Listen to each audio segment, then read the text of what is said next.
Yes. I think it's really fun. I didn't expect to speak for a couple of minutes.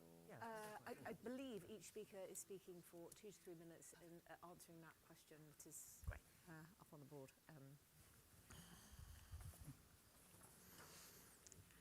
I do like the question. What does a proper immigration plan look like? Yeah. Proper.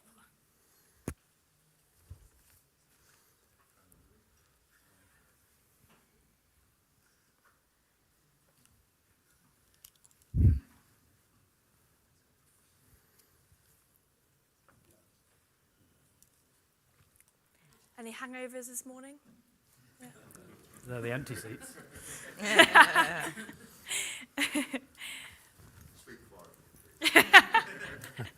I've not been known to do that. Good. Right. Well, I think we'll kick things off then. I'm Annabelle Denham. I run the comment desk at The Telegraph. Welcome to you all and well done for being here at 8:30 in the morning to discuss immigration, which I think we can all agree is one of the most salient issues in British life at the moment. It's certainly one of the top 1 or 2 issues when MPs go knocking on constituents' doors that concern them. And it's also, of course, one of the primary reasons why the Conservative Party finds itself in the position that it is currently in. I'm delighted to be joined by, and we'll introduce them in the order that I'll ask them to speak, Robert Ford, who is a Professor of Political Science at the University of Manchester, Katie Lamb, who is MP for the Weald in Kent, the CPS's own Carl Williams, and Reem Ibrahim from the Institute of Economic Affairs. Now, rather than asking the panellists for introductory remarks, I'm simply going to give them 2 to 3 minutes to answer the question which is up on the screen there, and the reason why we're all here, which is, what does a proper plan for immigration look like? Robert, over to you. Thanks. Well, I know in politics, numbered lists of principles are a very popular rhetorical device, so I have 4 principles for a proper Conservative plan for immigration. The first is it needs to be credible and deliverable. I think the party has to recognise that its starting point with the public on this issue is close to zero trust because of 20 years of repeatedly promising things that were not just not deliverable, but which anybody in the sector could have and did say were not deliverable from the outset. And incidentally, therefore, a target of 150,000 deportations a year via an ICE-style thing, you're falling into the same trap there, guys. That is not a deliverable outcome at a reasonable cost, at a reasonable level of disruption. So you shouldn't promise something like that because you are setting yourselves up to fail. You're also setting yourselves up to fail with a promise like that in a second way. Any proper plan for immigration for the Conservative Party needs to be saleable to a swing voter in Oxfordshire as well as a swing voter in Lincolnshire. You will not get to 350 seats in the Commons without recovering the home counties, and recovery in the home counties requires a different kind of conservatism, a moderate institutional conservatism that respects civil liberties, respects the rule of law. But at the same time, of course, everyone knows that you are losing on the radical right flank as well. So you do need things that deliver control, that deliver reduction, but those need to be respectful of institutions, of laws, of traditions, and so on. So it needs to be saleable on both wings of the broad centre-right coalition. The third point is it needs to be a package of policies that addresses the real public concerns that are out there. So to give one example of where I think Conservative policy potentially is doing this well at the moment, and one example where it is not, the focus on the Channel and on illegal crossings is entirely appropriate and correct. I don't think any party is going to win public confidence until and unless that issue is resolved. So a laser-like focus on that issue and digging out exactly where, for example, the Labour government's approach is weak or is going to fail, entirely right. Policies that propose, for example, restricting access to welfare benefits to people who've been here for 10, 20, 30 years. Let me give you one piece of polling on that from 1 year ago. Public was asked, how long should people who have been working and paying taxes here as immigrants have to wait before they should have full access to the UK welfare state? The position of never, which is a position that is now being proposed and debated in some parts of the Conservative Party, has 3% support. You are not going to get back into government with policy proposals that start from a 3% support level. You should be at the median voter, not at the 95th percentile of the electorate. And the fourth point is, you are not going to win this argument by imitating the politics of either Farage or of Trump. An approach that can be summarised as Nigel is right, don't vote for him, won't work when most of your voters trust him more than they trust you. So you need a distinct approach, and you need clear lines of difference with Farage. Here's who we are, here's who he is, here's what we do that he would not do, here's what he would do that we would not do. If you just play on his home stadium, you'll lose every time. He has a massive home advantage. Similarly, the politics of Trump, adopting, for example, the language of a British ICE. Have you seen the polling on ICE or the polling on Trump in this country with your own voters?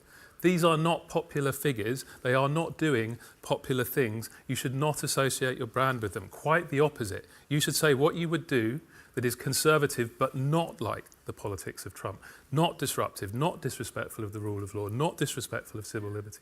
So those are my 4 principles. Credible, sellable across the broad centre-right coalition, addressing the real concerns but not talking about things where the public already has a clear and settled view, and avoiding the politics of the radical right both here in Britain and across the Atlantic.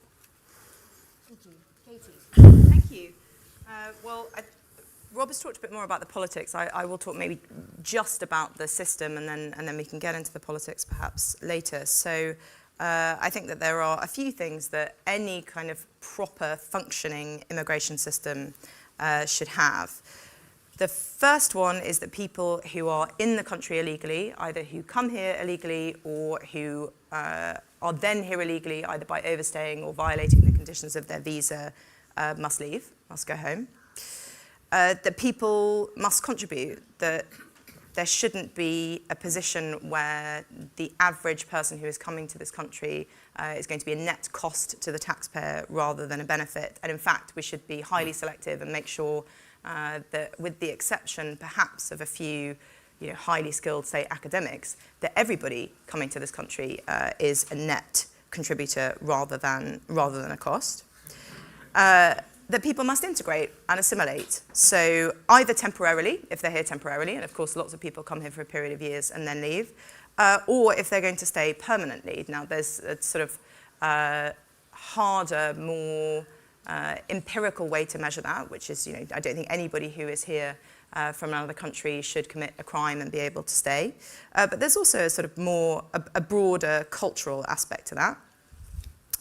I think the next thing is that the very best people should find it easy and welcoming to come here, and I think that that's very important. I think that is especially important as the world becomes ever more globalized and more globally competitive, and as we stand on the precipice of the next industrial revolution, which will be all about AI and robotics. The returns will really accrue to talent, and so you want to make sure that the world's most talented people have a fairly straightforward route to coming to the UK, notwithstanding, that I don't think there should be any kind of caveat for those people about the things that I was saying about integrating and contributing.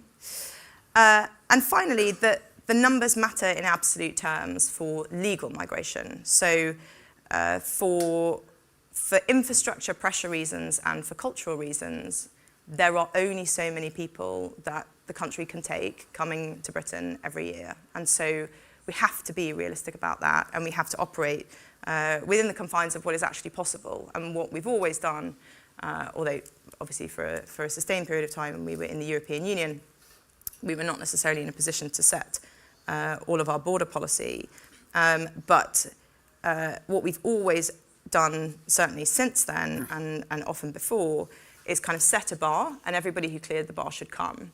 And what that means is that you can't really predict and control how many people come here. The classic example is the health and social care visa, which was forecast to be 6,000 people a year, and within 3 years, 600,000 people had come on the health and social care visa, and there was no capacity within, or mechanism within that visa to say, okay, well, you think it's 6,000, you can have 10,000, and when you've hit 10,000, then you can't have any more. So I think that those are the 5 I would say foundational things of a proper immigration system, that people here illegally can't stay, that people must contribute, integrate, the best people should find easy and welcoming, and that the numbers matter in absolute terms. Thank you, Katie. Carl?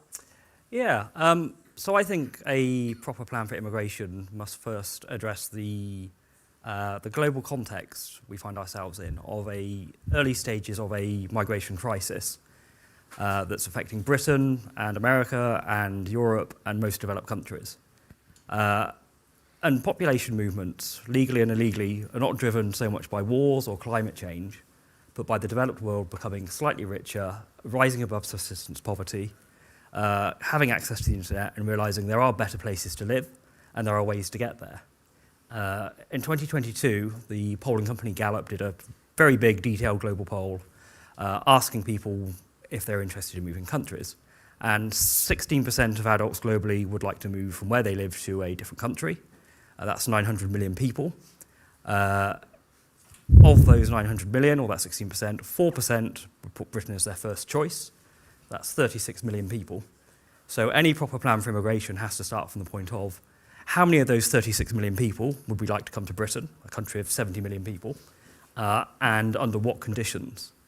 I'd say the second key consideration for a proper plan for immigration is to recognise the extraordinary spike in migration in recent years and take into account that we might need to catch our breath after that.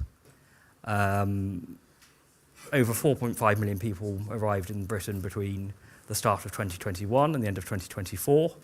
Net migration over that period was 2.6 million people. That's population growth of 4%.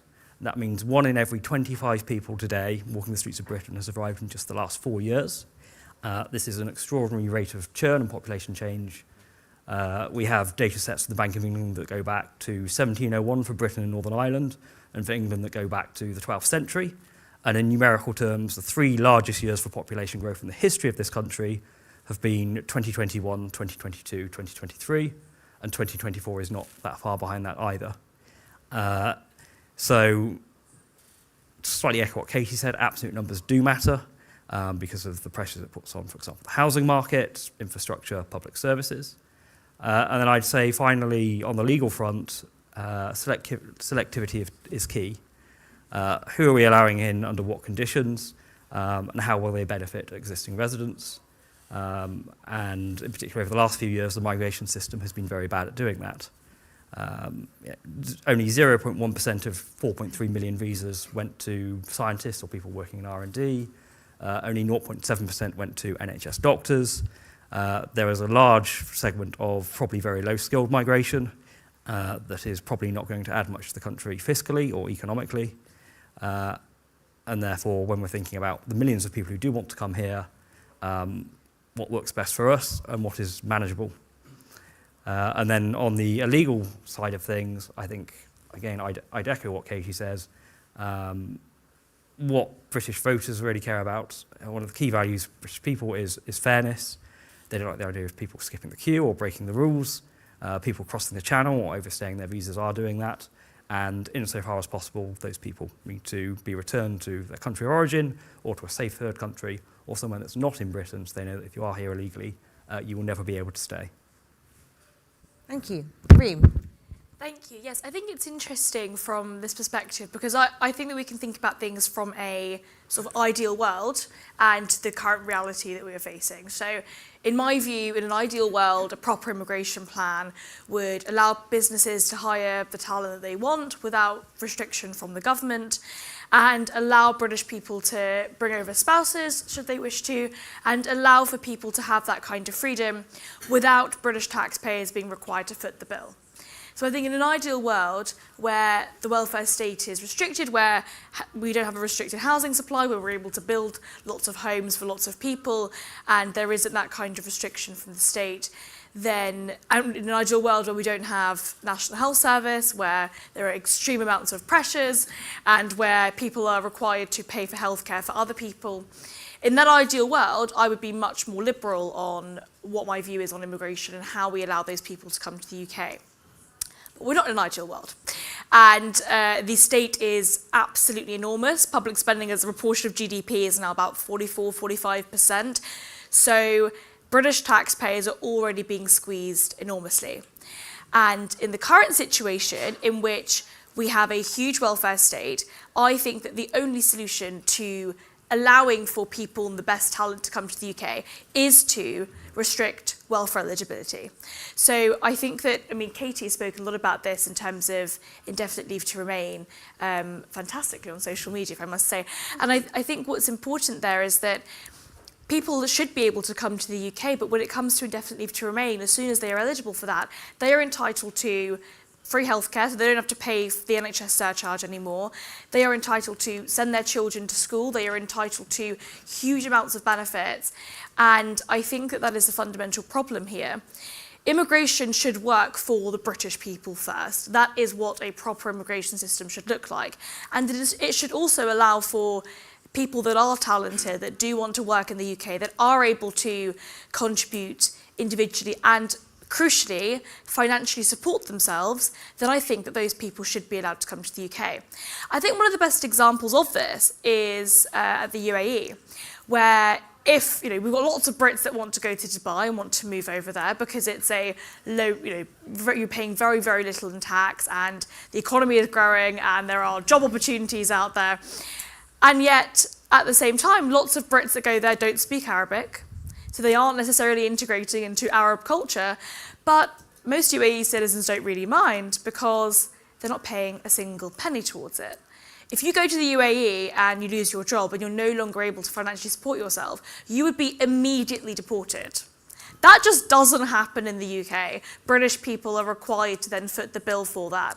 So I think, just to conclude on that, I think a proper immigration plan should ensure that British taxpayers aren't being forced to foot the bill, but at the same time, I think that we should ensure that we are importing the best and the brightest across the world and allowing for that kind of integration to occur. I also think on the cultural aspect of this, of course, you can't always divorce the economics from the culture, and I think culture is really important. And what we have seen is huge amounts of people coming to the UK that don't integrate and don't respect British culture. And I think that basically this is a problem of centralising the labour market. So I think the government allowing for the welfare state and huge amounts of money to effectively act as a magnet for those people is extraordinarily unfair, but it also means that those people are not integrating. Because if you come to the UK and you work with British people, you go to the pub with British people, you meet with British people, you are significantly more likely to actually integrate, right? And in some ways that does matter in terms of absolute numbers. But you are seeing those people every single day. If you come to the UK and you are not working and you are not contributing or sort of engaging in the labour market on an everyday basis, it is almost impossible for you to integrate, because how can you ever really fully understand British culture if you're not in the midst of it? So I think that absolute numbers do matter, but I think that it should really be about how those people are coming and why they are coming, and whether or not they are able to financially support themselves and their dependents. Fundamentally, it should be about British people not being required to foot the bill for huge amounts of migration. Thank you. So I'm going to exploit my position as chair by asking each panellist one question, and I will throw it open to the floor. Robert, you talked about the implausibility of this 150,000 figure, and I just wondered if you could provide a bit more detail on the loopholes that any future right-wing government might need to dodge, and ultimately what the challenges and pressures they would come up against were they to try and implement some form of deportation plan. Well, I mean, for starters, I don't see how you can possibly implement a plan that requires you to identify and deport people on a mass scale without having universal ID. And I believe currently the Conservatives are against having universal ID. Incidentally, I'm personally in favour of universal ID. So I would say if you want to make a plan like that credible, the first thing you should do is link it to a universal ID scheme, which could be paid for example, using visa fees from legal migrants, so that the taxpayer wouldn't have to pay the bill. So you can't do it without having a reliable mechanism for actually identifying the people who shouldn't be here. Now, there's some guff gone around about facial recognition technology. Now, anybody who works in the area of facial recognition technology will tell you that it's not feasible at that scale, at a reasonable price, and it will lead to all sorts of disastrous errors and missteps. Now, you have burnt up a lot of trust with the public, in particular in places like Oxfordshire or Surrey, because of making disastrous missteps in terms of enforcement. So you definitely shouldn't be proposing to scale up at that level and that velocity, because you're setting yourself up for failure.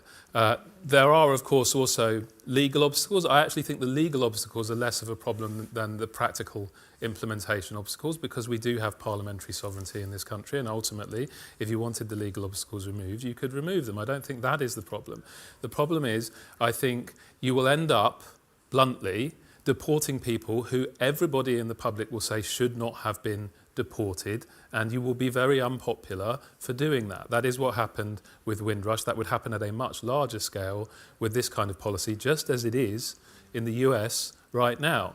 Donald Trump's number one issue when he was elected was immigration. He has lost net positive support on immigration in a year due to pursuing a policy too hard, too fast, to actually deliver it effectively while striking the right balance. The centre-right should be about striking a balance. Yes, I completely agree. Enforcement needs to be better. I don't disagree with the principle of putting forward a plan on enforcement that's better. But this is biting off way more than you can chew and therefore setting yourself up for failure. So I would say propose a more modest scheme that can be delivered and then use that as the base to build from if this is the approach you want to take. Now, Katie, the British public might greet with some cynicism the suggestion that we need to welcome the best and brightest, because that was and they would be right. The post-Brexit visa regime. We've been told this ad nauseum. So I just wonder how on earth the Tories would deliver this now, having failed so obviously in the past. And I also wonder how you would reconcile this with the fact that during the Boris wave, around 145,000 social care or care visas were issued. And if you are to cut off that visa route, what on earth happens to our social care sector? When I talk about bringing the very best people to the country, so there are various different visa routes. I'm talking more about what we would now call the sort of global talent route than I am the skilled worker route. So the skilled worker route is really a misnomer. Lots of people who come on the skilled worker route are, in fact, neither skilled nor working. So 72% of people who came on the skilled worker route, so nearly 3/4 in 22-23, were earning less, and in lots of cases substantially less than the median wage. Whereas something like the global talent route, which is what I'm talking about, is for the sort of person that people think of when they think, the kind of person that they think the immigration system should be attracting. So outstanding physics professors at the world's top universities, Fields medalists, Nobel Prize winners. There are people who've won the Maths Olympiad.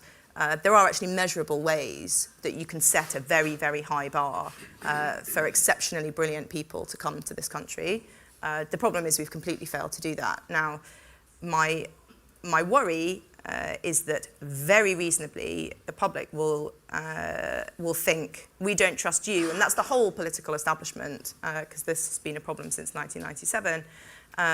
We don't trust you to decide who these people are because you have failed so comprehensively to do so thus far. But I think then you end up sort of throwing the baby out with the bathwater, because if you say, well, we're effectively not going to have anybody, then you end up in a situation where you are actually hampering the country, and businesses and enterprise and academia in this country will suffer essentially as a result of a lack of credibility in the political establishment, and I think that that's wrong.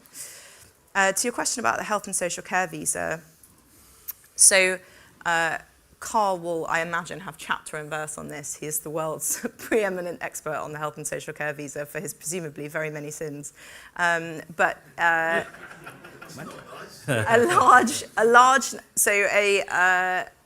fairly small proportion of people. So on the health and social care visa, 600,000 so far. I don't know if we have the 2025 numbers yet, but roughly 600,000 people that we know of, splits about 60-40, 65-35 dependents and actual health and social care workers.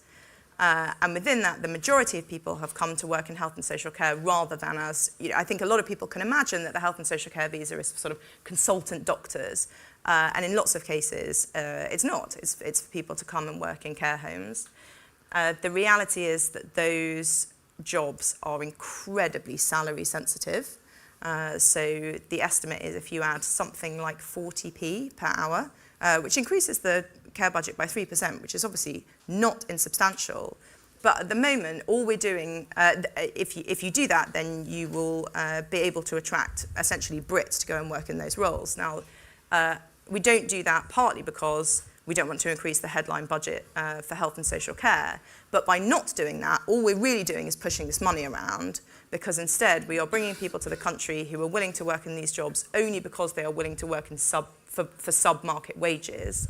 And they're willing to do that because it gives them a chance to come to the UK. And after 5 years, as Reem outlined, those people are entitled to stay forever, social housing, the full benefits and welfare system. So the reality is of those jobs that they are simply underpaid. Carl, I hope you might indulge in a thought experiment for me. So Zach Polanski, the new leader of the Green Party, says that we need safe and legal routes to tackle the small boats crisis, which my colleague Michael Deacon has written is rather like saying we solve the shoplifting epidemic by telling supermarkets to give all of their produce away for free. But I just wonder, were we to capitulate to the hard left's demands on illegal migration, where exactly would that lead us? Do you have any sense of the number of people who would try to come here and what the impact might be? Well, as I mentioned earlier, there are 36 million people who would put the UK as their first destination of choice who want to move somewhere. So that is sort of the upper bound.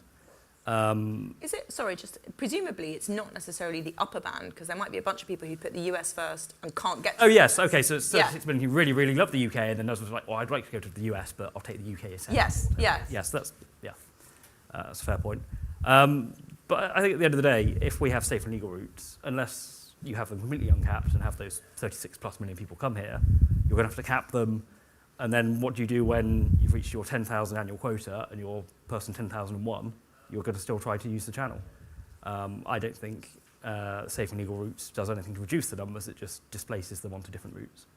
And I wondered, do you want to pick up on any of the points that Katie made about the health and social care visas? Yeah, I mean, so I think the first point there's some really interesting Home Office data published back in May, looking at people on the visa and their dependents.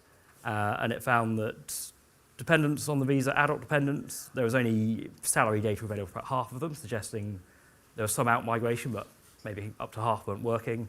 And of those who were working, the average salary was just £22,000. And at the time, that was 41% below the median wage. And meanwhile, those actually on the visa itself, as the skilled workers, the main applicant it's called, their average salary was £30,000. So that's still 16 or 17% below what the median wage was then. And that is bolstered by, you can have your consultant surgeons on fairly high salaries, but ultimately a large chunk of the people coming on that are, not the best and brightest. Reem, I just wonder, because you touched on issues of integration, how much do you think culture matters? And do you think that Kemi is right to say that it is harder to integrate migrants from certain parts of the world, or indeed that we ought to block off visa routes to people from certain areas, regions in certain parts of the world? That's a very, very, very tough question. I would say it depends on... So I definitely wouldn't block off certain visa routes to certain cultures, but I think that it's important to have an honest conversation about what cultures are much more likely to integrate into the UK and much more easily able to integrate into the UK than other cultures. So I'm of North African heritage. I'm half Moroccan and half Egyptian. And my grandparents, when they came to the UK, they came to work, they opened up businesses, and this sort of harps back to the point that I made earlier, which is that if you're not in full-time work and you're not constantly meeting British people, if you are, for example, the housewife of a potential health and social worker visa, where you are effectively not meeting people, you are in the home every single day and you never learn to speak English for that reason, that is somebody that is not integrating. But I wouldn't block off certain visa routes, but I think it's important to have a conversation about how certain cultures are unfortunately not as compatible with British culture as others. And I think that we can have those conversations. One of the easiest ways to tell if somebody is actually compatible with British values is if they are working and if they don't commit crime. I mean, Katie said this right at the start. If somebody is on a visa and they commit a crime in the United Kingdom, they should not have the right to stay. And I think that should be a very, very clear-cut answer to that. I just want to pick up on something that was said earlier. I totally disagree about digital IDs. I don't think that they will have any impact on legal migration whatsoever. Because the funny thing about illegal migrants is they don't really care about the law. So they will not. If you're an employer and you are already employing illegal people, illegal migrants, those that do not have the right to work in the UK, or that have overstayed their visas, or that have come to the United Kingdom illegally, if you're already employing those people, with cash in hand in the grey economy, why is digital ID going to have any impact whatsoever? Because it's about identifying legal people, not identifying illegal people. Legal people are already required to be identified by employers. Employers are already required to make right to work checks. Digital ID won't have that impact, but what it will do is violate the privacy and... So there were no recent instances of the state mistakenly identifying people who had a legal right to be here as not having a legal right to be Oh, here? of course it happens. The state is pretty incompetent in so many aspects of this. Isn't that a good reason for it not to roll out digital ID? I mean, if it can't do what it's currently being asked to do, the chances of it successfully rolling out a digital ID scheme based on your assessment of its competence seem pretty low. The problem was that those people had no recourse in terms of demonstrating their right to be here. Well, That is why digital ID is valuable, because it is valuable for those who are doing all the things that you're saying, that are being here legal, that are working, that are contributing. Well, I think The problem with a system that doesn't have that in place. I think we could debate digital ID today. It's an extremely hot topic, perhaps the subject for a different panel. Now, just before I throw it open to the floor, I'd like each panellist to tell me what they think is the optimal number of migrants to have coming into Britain every year. What is, if you were to set a net migration figure, and please don't say in the tens of thousands, what exactly would it be? Carl? I think after the high rates of recent years, it needs to be around 0 net. I totally disagree with that, and I'm going to say that there isn't a magic number for migration at all. But I think that what it should be is that British taxpayers aren't paying for it. But there is no magic number for migrants. No. Katie? Well, so the problem with the net number, obviously, is it contains two numbers: the number of people who've come here and the number of people who've left. Now, there are best estimates, although this has been the best estimate for a long time, so I wouldn't be surprised if it's higher, between 1 and 2 million people in the UK illegally. There are also obviously a large number of people who are here with some of the various statuses that we've discussed, not contributing, receiving state benefits, etc. If you change those incentives, a lot of people will just choose to leave. So I think that we should move to an approach to this where we're actually setting both a gross and a net cap. Because the gross number matters for integration and the net number matters more for infrastructure. And I could see a world where you would set a gross cap, probably at something like the tens of thousands, which means you are net nil to negative on net migration. Rob? Well, I would adopt the approach of having an immigration budget process every year and something like the OBR, because I think the number can't just be a number that's out there in sort of a vacuum. It needs to be linked to policy outcomes in other areas: health, social care, the economy. And I think if you budgeted for where migration makes contributions in all of those areas, you win public confidence. And I think if you did that process, the kind of net migration level that would deliver a significant reduction on where we are now, which is, I think, about 400,000 a year net, but also ensure that we maintain the NHS, manage the social care system until we have proper structural reform there, which is needed, manage economic growth. The university sector, obviously, I should declare an interest. Obviously, we do need student migrants at the moment. Unless you change that system, that's going to be a need. Put all those things together, I think you can get to a figure of around about 200,000 a year, maybe a little bit more, which is about half what we have now. It's more than 3/4 below the peak, and I think that would be sustainable. And in fact, if you go back to the 90s, you had that sort of level, not far off, and you did not have the level of public concern that you have now. But critically, it's not just about the number, it's about the way you link the number to all the other policy outcomes in order to build confidence that this is a migration policy that's working for Britain. Great. Now I'll throw it open to the floor. I'll take 3 questions at a time if I can. Please do introduce yourself, say where you're from, before you ask your question. Should we take these 2 gentlemen here? Morning, guys.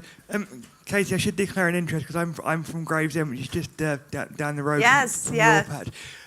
Kentish Davis. Yeah, but I'm going to use my own hometown of Gravesend as an example. In the 60s and 70s, we had a lot of immigrants come over from the Punjab in India, and they are the best example of how integration can actually work. They came and set up corner shops. They went to the pub. They used to come to the pub with like when they worked for my granddad on the highways, and the other one is like even the Muslim immigrants. They usually ended up driving their friends home from the pub and earning a fortune out of it at the end of the night.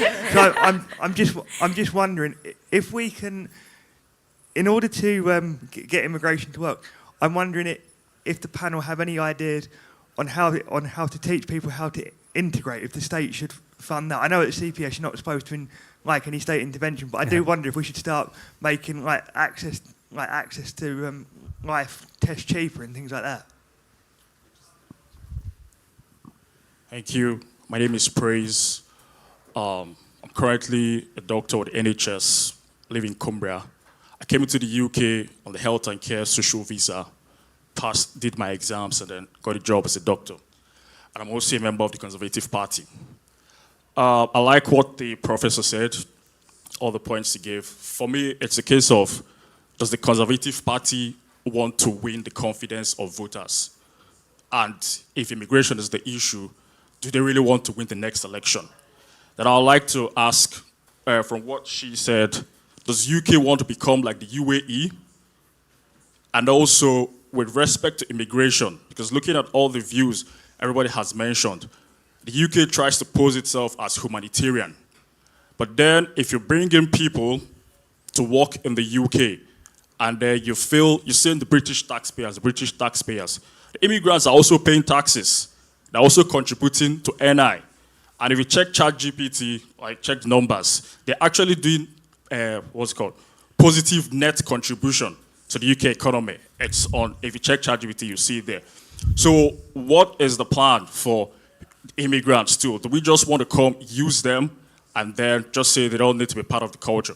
And also, what she said with respect to culture, I do accept that it's important to integrate with the culture. But I feel it's about having British institutions that will help people integrate to the culture. And I feel one of the best places is probably social sectors, like maybe religious houses. And then lastly, it would be a case of the UK, do they want to go back to what happened with the Windrush situation? Or do they want to really win voters? And also, some of these immigrants are members of Commonwealth countries who also vote. Does the Conservative Party think their votes do not count with their policies? Thank you. Thank you. I'll just come to this gentleman at the front here. Chris Bowman from Tunbridge Wells. First of all, if the gentleman there isn't a professor, I think he ought to get a professorship very quickly. Secondly, you are one already, sorry. I'd like to start with a silly question. What is more likely, that the Conservative Party will deport 750,000 people, or Labour will build 1.5 million homes? Now, I don't expect anybody to answer. Now, a serious question. I've worked in the caring industry, enjoyed it. We know that work is good for people. Why are we admitting people from another country instead of getting our own people who've got a mild anxiety or depression? Why don't we get them to do the work? They would be happier, there would be less mental illness. Instead, we offer them 25 grand a year for not working instead of 20 grand a year for working. That system, would you agree it needs resolving?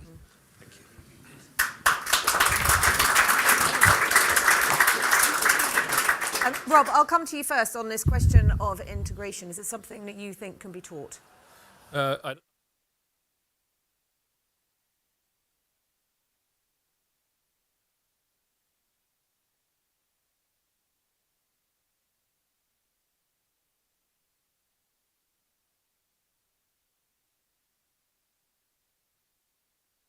Priorities of immigration policy today. So a lot of the cases of integration failure that we discuss, and they are real, are people who came under the regime that existed from 1948 to 1983, which Mrs. Thatcher abolished with the British Nationality Act. Under that system, people had a full right to come to Britain, regardless of income level, regardless of whether they had a job to come to and everything like that. And we have seen the long-term consequences of that, and I think it's right to talk about that. But under our current regime, you can't come so easily like that. And I think definitely focusing on work as a point of integration is important. But the second point of integration, and here in a way I do agree with you, Katie, is citizenship is important. And there's lots of international research that's showing that citizenship is an excellent route to integration. Immigrants value it, the state values it, and by acquiring it, you form a closer relationship with the country that you've arrived in. But I think a proper something for something, pragmatic centre-right approach should be to, if you're taking a step towards pushing people towards citizenship, you should also take a step to lower the barriers to citizenship. We have the most expensive regime of citizenship in the world, the most bureaucratic regime of citizenship in Europe. So if you want to say, we want you on the path to citizenship, and if you don't get on the path to citizenship, we think that's a problem, you should also take those lower those barriers, make it easier, lower the fees, lower the bureaucracy, so that you can say to people, when they've been here a number of years, working and paying taxes, that they can have full access to that. So it should be carrot as well as stick. And just one point of clarification on this issue of cost to the state, which I incidentally agree with you, immigrants should be net contributors. We should remember that under the current regime, immigrants who come here on work and study visas have no recourse to the welfare state. They cannot access benefits until they have acquired indefinite leave to remain. And I would remind you that the average voter's view on how long they should be here on work visas, paying taxes, paying national insurance is 3 to 5 years, including the majority of Conservative voters, 3 to 5 years. The majority of Reform voters, 5 to 10 years. So yes, 5 to 10 years, you can have that discussion. Nobody is in the position of saying that people should be here on work visas and never access the welfare state. So the answer to the question, do the public want Britain to be like the UAE, is quite simple. No, they do not. 97% reject that model. And it would be a terrible model, incidentally, for integration. No one would say that the UAE is an integration success story. Katie, I'm going to stay on the issue of integration with you and ask whether you think it's something that could or indeed should be taught. Is employment enough to help migrants integrate? And, you know, of course, we could talk about it and say that we are certainly relative to other European countries a multi-ethnic success story, but nevertheless, there are certainly communities in Britain who do seem to be quite bifurcated from the rest of British society. And how do we tackle that? Something that needs to be tackled. It is undoubtedly true, and it does need to be tackled. The challenge is it is very difficult to identify a set of policies essentially that would work. Lots of different things have been tried in various different countries in the world. There are some examples. The most often cited one usually is Singapore, of sort of enforced quotas in different areas of housing where they effectively force different ethnicities to mix, but they were building a country from scratch, essentially, and that is clearly not the situation that we have here. So it is very difficult to teach people integration. I think that there are definitely things that you can do around language requirements, and actually even this government has said that, raising the requirement for standards of English. My view is different about citizenship, that whilst it might be bureaucratic and expensive, I actually don't think the bar for what you have to know and understand about Britain to become a citizen is high enough. And I think that there are fundamental, I mean, what we have to, and in some ways it's a challenging and in some ways uncomfortable conversation, but, you know, culture runs very deep. If you look at the US, people whose families came from Italy and Germany in the 1800s have savings habits and attitudes to money that are more like Italians and Germans than they are like one another. You know, the way that people feel about fundamental things and the way that that expresses itself in your life, you know, your kind of lived experience of having a culture and a set of values runs very deep and is very difficult to change. So there are things that I think that you could do around English in schools. There are schools now in London boroughs where more than 3/4 of children don't speak English to a kind of serviceable school standard. I think all of those things need to be remedied. But the short and not very satisfying answer is it's really hard. Reem, I'm going to ask you, and I appreciate it's slightly tangential in a way, about the welfare state, the way that we're latching, particularly so many young people onto it, young people who are suffering from mental ill health in particular. You know, if we've got 9 million economically inactive people in Britain today, a number of whom are on disability or out of work, sickness benefits, and yet we are importing so many migrants to come and fill job vacancies. You know, what's the solution there? Yeah, I mean, the solution there is ensuring those people are able to get back into work. And I think you're absolutely right. Again, sort of in my opening remarks where I discussed the sort of ideal world versus the current situation we're in, that's sort of where that comes by. And actually, we don't know how many vacancies there would be empty if we had a growing economy, we were able to build loads of houses whenever we wanted, if we didn't have 1/4 of the population out of work benefits. We don't know what that could look like. And then that's why you can't put a number on migration, because I have no idea what the country would look like and how many people would be attracted to come to the UK if we lived in that ideal world in which we were able to change those policies. On the worklessness crisis, I think it is genuinely one of the biggest issues facing this country at the moment. There was an NHS Confederation report that found that between 2021 and 2022, just over 63,000 people went from being economically inactive because they were students to then being economically inactive due to long-term sickness.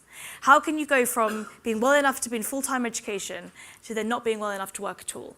I think this is an extraordinary situation that we are in, and it is not good for people. Often the left will talk about the vulnerable and they've sort of got a monopoly over compassion. And I think it's important to ask, what is compassionate about consigning thousands of young, healthy people to a lifetime of worklessness? There is nothing compassionate about the current system, and it is a huge waste of human potential. And this does relate to migration, because if those people were working, if we were to uncap medical school places, for example, and allow for British people to be educated in the way that they want to be, then we don't know how many health and social care visas we would be required to take on. So I think it's about thinking about this from that wider perspective, and actually the labour market as a whole is extraordinarily gummed up in a way. I mean, the Employment Rights Bill coming through Parliament is going to make that even worse, where it's going to be much more difficult to hire and fire people. It's going to be much more difficult to have a flexible market. So again, ideal world, I would like a flexible, dynamic labour market in which people can come to the UK and work and are not being British taxpayers not being required to foot the bill, but at the same time, if a business wants to fire them, they're able to do that with ease.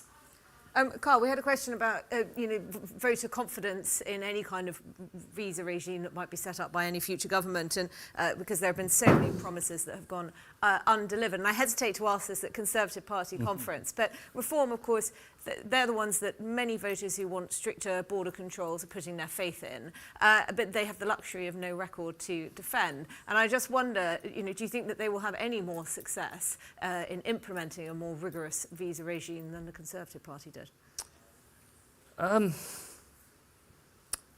It's difficult to say, and I think it comes back to a theme that's been implicit in a lot of the questions and answers so far, that migration has now been so intertwined with other aspects of dysfunction in this country, whether it's the welfare system, whether it's social care, the NHS, our overall economic growth model, that to unpick immigration, you also have to look at structural solutions elsewhere. You know, the fact that we have a now incredibly labour-intensive economy, the share of capital and ideas in growth has declined steadily over the last 20 years. The fact that compared to any other G7 country, we have a far higher reliance on importing doctors and nurses and don't train enough here because of historical issues with the medical unions. And therefore, is reform going to be prepared to grasp the nettle on those issues as well in the way that the Conservatives didn't really over the last 14 years? And you can't just take immigration in isolation. You do have to have quite a sort of holistic approach to sort of unpicking how it's become so intensely bound up with these other issues. And I will just give one more concrete example on that, which is in the way the OBR models the effects of economic growth. Every sort of extra 60,000 people coming to the country adds 0.1% to the GDP figures in their model.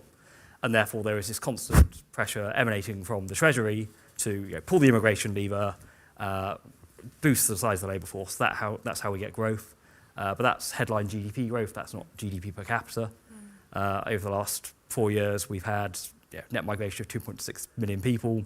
GDP per capita is only where it was at the end of 2019. It's made no difference to living standards there. And yet, as we saw under Liz Truss, challenging the authority of the OBR, and as Rachel Reeves is now finding, it is not easily done. And therefore, I'd want to ask of reform, if you're going to fix immigration, what is your plan for looking at the way we do economic policy making in this country? How are you going to change the assumptions there? How are you going to change the institutions there?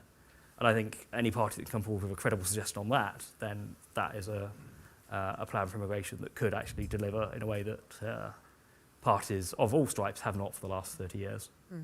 Right, I'll take 3 more questions, perhaps from this side. Gentleman here. Hi, thanks for a great conversation. My name's Phil Rowe, I work for Logistics UK. I've got 2 points really.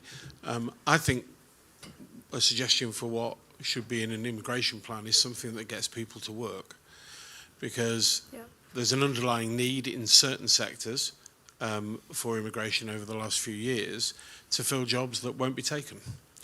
I do a lot of work in schools and with young people. I think the ability to guide people to work is something that we've lost. Careers advice, I think, would be a particular problem. And I think unless you take away some of the root causes of need for immigration, then you're always in danger of setting a policy that you might end up regretting. And my other point is that I think integration in 2 or 3 years is unrealistic. I think it's a generational thing. I think if you know you're going to stay somewhere for your life or for 20 years, then it's very different than if you think you're going to be gone in 3 years. Right, yes. Perhaps come to the front here. Hello, I'm Andrew. I'm actually, for context, one of those former immigrants who went to the UAE. I was there between 1998 and 2018. So I'm sympathetic to moving in that direction. Kemi or at least the party has put on the website the occasional policy, and one of which is a salary threshold that's higher than the current one for visas.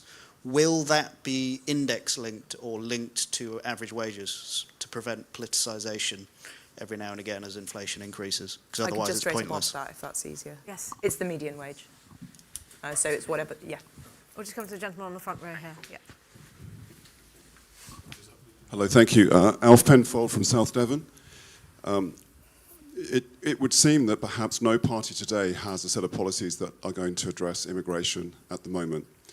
And I'm conscious that immigration is going to be considerably worse in, say, 10 years' time and beyond. And I'm just wondering whether we should be thinking about, the effect of immigration in 10 years' time and more, and whether policies today will actually work in 10 years' time, and whether enough thought has gone into that.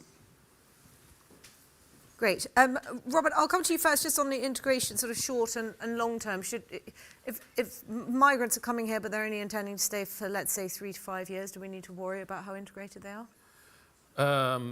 Well, I'm not sure there's much evidence that migrants who come here do want to just stay for 3 to 5 years, and I think it's important to, again, it's all these things are striking balances. So it's important to have time-limited visas, because people who come into work can fall out of work, and you need to then be able to say you're at the end of a visa, you've got to go. But when people come here initially on a 3 to 5 visa and they're working and their salaries have gone up, that they should be able to get another visa when they get on the path to citizenship. So I do think, I like Katie, I agree that integration is a tough process. I actually would sympathise with the questioner who said it's a generational process. But that requires a kind of holistic policy making in terms of a pathway all the way through. I think it is a feasible, in theory, approach to go in the direction of a country like the UAE, incidentally like Switzerland until quite recently as well, like Germany until the 1990s, and say ultimately immigrants come here to work, but we don't think they can ever integrate, so we're not going to give them a pathway to integrate. However, that didn't work for Germany, it didn't work for Switzerland. I don't think in the long run, the UAE is a very exceptional case for all sorts of other reasons. It's a very unusual society. None of their citizens pay tax, for example, so, that's a nice model. I would like to implement it, but I'm not sure we can. So I think in a country where we're saying we want a model where people come and they work and they contribute, we need a model that says how do we put them on a pathway to integrating long run. And, I do actually think that we as a country and indeed the Conservative Party have been quite successful at that in the long run. There have been significant failures, but they reflect models of immigration and citizenship that we haven't had for 40 years. I think the model we have now can be made to work long run, but it does require thinking not just about 3 to 5 years and what works in that period, but about what works 10 years, 20 years, and generationally. And Katie, to the gentleman at the front's question, do you fear that as a consequence of the Boris wave, we're really actually only just beginning to feel the effects of some of the decisions that were made as we left the European Union? I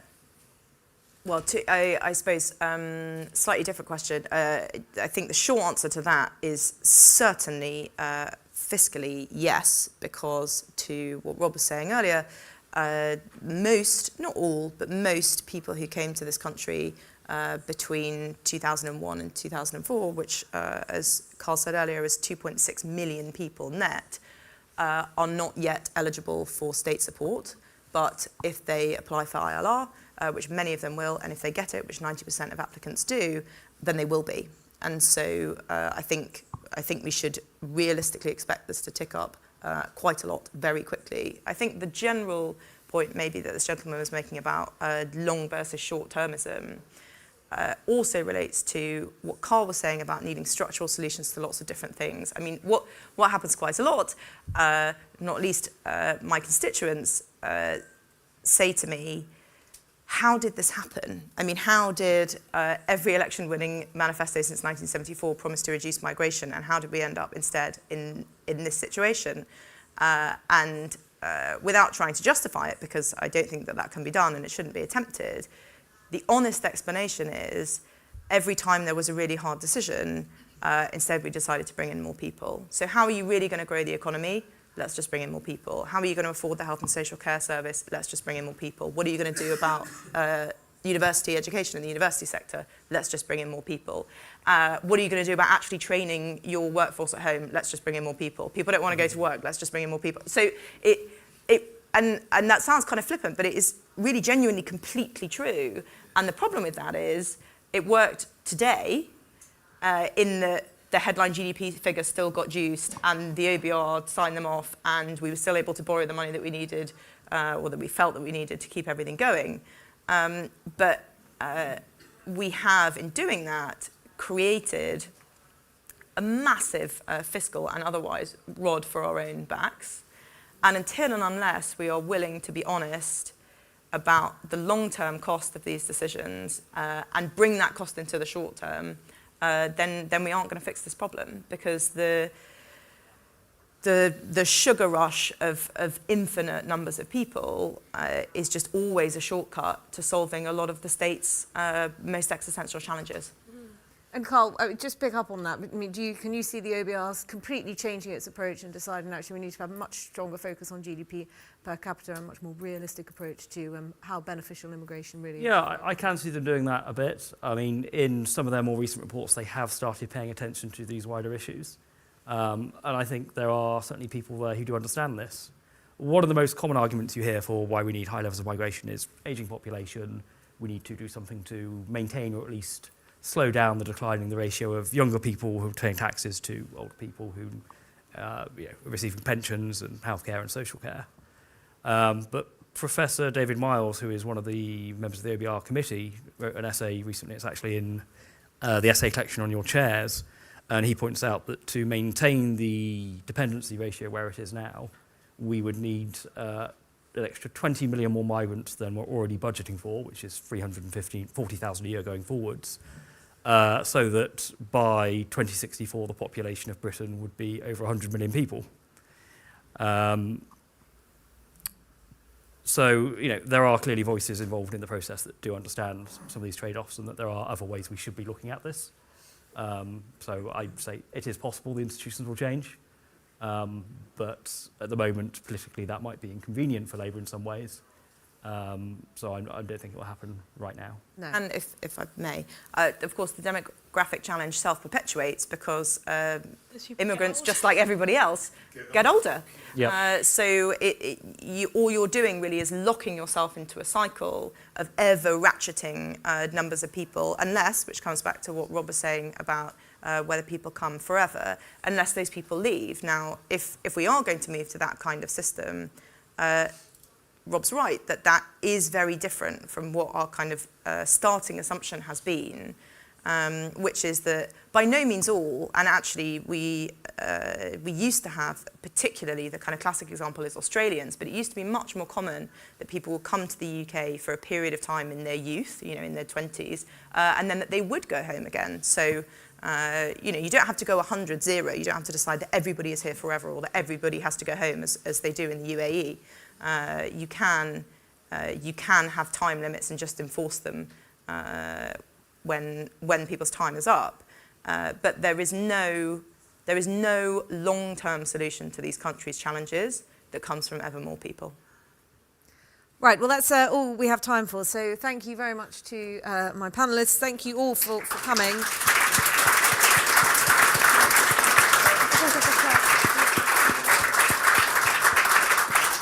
And I've been asked to let you all know that at 9:50, the next event taking place in the tent is the cheerily titled, Why Does Nothing Work? Yeah.